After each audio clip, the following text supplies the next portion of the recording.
The best way to describe that game is we couldn't attack a swarm of defenceless snails. Without a striker, we didn't know what to do in the attack. Crewe Alexandra 1, Doncaster Rovers 0. Crewe do the double over us. I don't know when the last time that happened. That was pathetic. I'm going to be as polite as possible about that performance, but that was, in no other words, a pathetic performance. I think that there were spells where we did press, we did attack, but we didn't know what to do with it. And it's like doing a science experiment with no test tubes. It's like we didn't know what to do with it. Why is Magic Gomez playing up front? No disrespect to Magic Gomez because he's a wonderful player. But in my opinion, he underperformed today. In my opinion, he underperformed at times. He's not a striker. Then in the second half, what we did was we brought off Gomez, we brought on Sims, and we put Richards up front. Now Richards was great on the ball. He was going for it, he was pressing, he had the build-up play. But when it came to finishing, it didn't happen. I think the best way to describe Taylor Richards' finishing today is he had the finishing touch of, let's say, he had the finishing touch of a Jaguar against Edwin van der Sar. He wasn't going to finish a goal. You know, I think some fans will be online now and say Taylor Richards was poor. I think that was underperforming. Let's say that at best. It's underperforming. It wasn't the best game for Richards today. I've got no doubt he'll improve on that, but we'll see. I hope he improves on that because it wasn't his best game today. Coppinger tried. He was one of the players who was actually trying. And then what do? Reece James gets injured. Well, first of all, no. John Bostock gets injured. You bring him off for Robertson. Then you bring Reece James off because of an injury. Another injury. Who do you bring on? Cameron John. I've said it for months. In my personal opinion, he is not a left back. He doesn't know how to play left back, in my opinion. And for those of you who are new here, I'll explain why I don't like Cameron John playing as a left back. He gets caught up the pitch, he has to track back, and it might cost him conceding goals. That's why I don't like Cameron John at left back. He's better as a centre back, but with Reece James injured, with Danny Amos on commentary and injured for now, we've got no other option. Unless we do what I think we could do, and that's bring Lewis Cunningham from the under-18s and throw him in.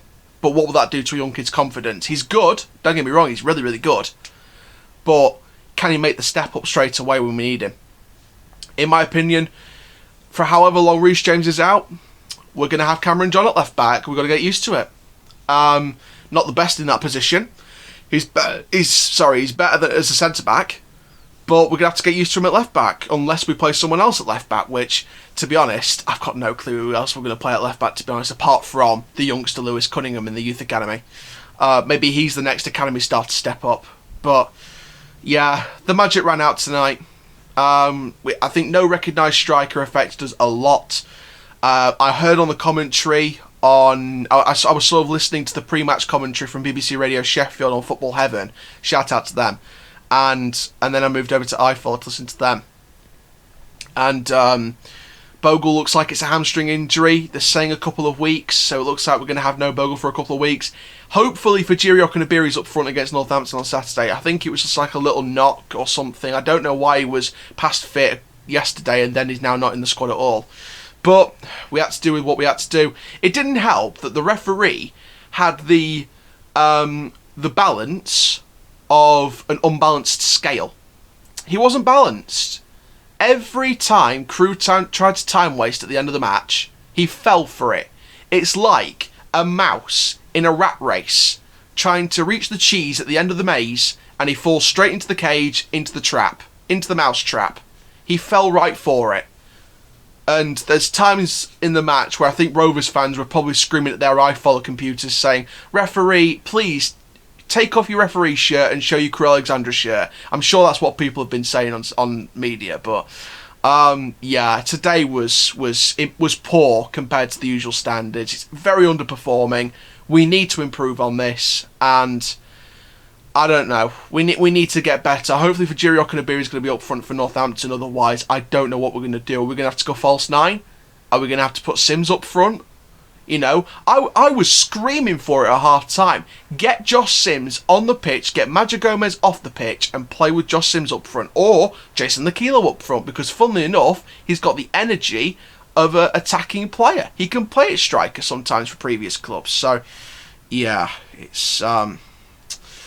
Yeah, I think Crewe deserved it in the end, though. Crewe deserved it. I'm not going to blame the referees entirely. Crewe deserved it in the end, because we just didn't offer anything much. We didn't offer much. Crewe had most of the ball, and we just kept bouncing back with no end product.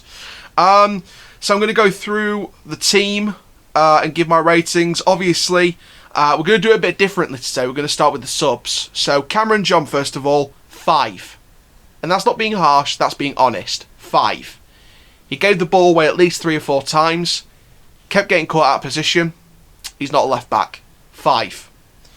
Robertson, 6. Because at least he was trying to make the midfield grind the gears with Matt Smith. And when he came on, at least he was trying to grind it out with Matt. At least he was trying to make the midfield work in the second half at times. So I'll give Robertson the 6.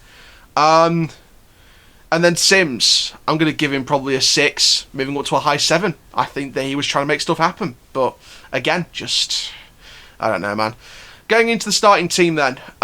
Lewis Jones, I'm going to give him a 7. Lewis Jones, for Doncaster Rovers, is my man of the match. My Doncaster Rovers man of the match. Because at least he tried. At least he was one of the ones out there that tried. Because Lewis Jones was pulling out heroic saves. He pulled out a world-class save before the goal came in from Mikael Mandran. And overall, just Lewis Jones had a great game today, apart from the goal that was obviously conceded. But, you know, he didn't deserve that. Even though Crewe deserved the win, he didn't deserve to be conceding, because he's a great goalkeeper. He's got a bright future here at the club. Brad Halliday at right back, I'm going to give him a 6. I think he pressed a lot down towards the back end of the second half. We pressed a lot in the last 5 minutes and added time, but we just didn't produce anything. You know, and this is where we missed Omar Bogle today. But Brad Halliday came up and down, attacking, defending, tried his best. Left it a couple of times, came back in the second half and did better. But overall, just an okay performance. Joe Wright, I'm going to give him a 6 as well. I think, again, just okay. Same with Anderson, 6, okay. Reece James, 6, I'd say, before he got injured. Did all right.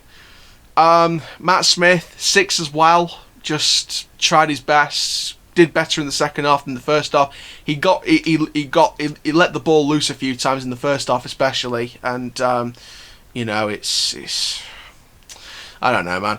John Bostock, before he came off, was a 7. He was right up there as one of the best players on that pitch. It was men against boys again with him. And I don't know what we're going to do now. I think it's going to be Robertson starting, or God forgive Gomez in the holding midfield position, which is not his position. Coppinger, 6. At least he was trying. He was trying to make stuff happen.